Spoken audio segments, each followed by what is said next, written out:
Neka bangsa Aceh, cukup gawat kah kejadian di Nanggro lewitnya.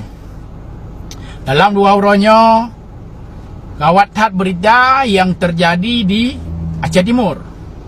Berita pun, bantuan tak berjejak 15 miliar di Aceh Timur. Berita kedua, ex-GAM atau mantan GAM desak penegak hukum usut dugaan proyek fiktif 15 miliar di Aceh Timur.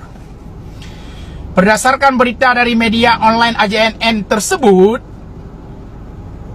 pada tahun 2023, pemerintah Aceh dalam APBA mengalokasikan anggaran senilai 15 miliar melalui Badan Reintegrasi Aceh (BRA)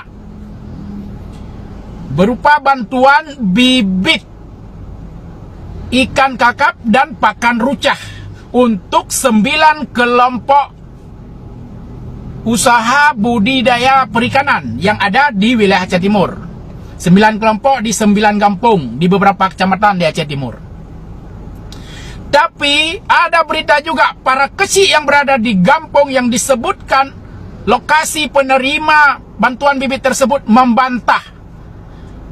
Para kecil mengatakan tidak pernah ada penyaluran bantuan bibit dan pakan.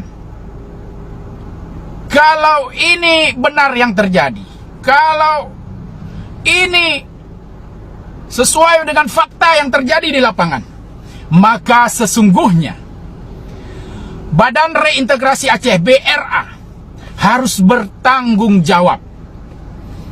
Karena ini adalah tindakan yang mengatasnamakan, yang menjual nama ex-kombatan, menjual nama korban konflik untuk menguruk keuntungan oleh oknum-oknum tertentu, baik itu di lingkungan BRA maupun pihak ketiga. Karena itu, Ketua BRA dan para pejabat yang berada di BRA harus bertanggung jawab. Kepada Polda Aceh, kepada Kejati Aceh, kami rakyat Aceh meminta untuk mengusut tuntas dugaan proyek fiktif, dugaan tindak pidana korupsi, pengadaan bibit ikan kakap dan pakan rucah untuk kelompok budidaya perikanan di Aceh Timur. Sekali lagi kami minta aparat penegak hukum di Aceh untuk tidak berdiam diri, usut tuntas proyek pengadaan yang diduga fiktif tersebut.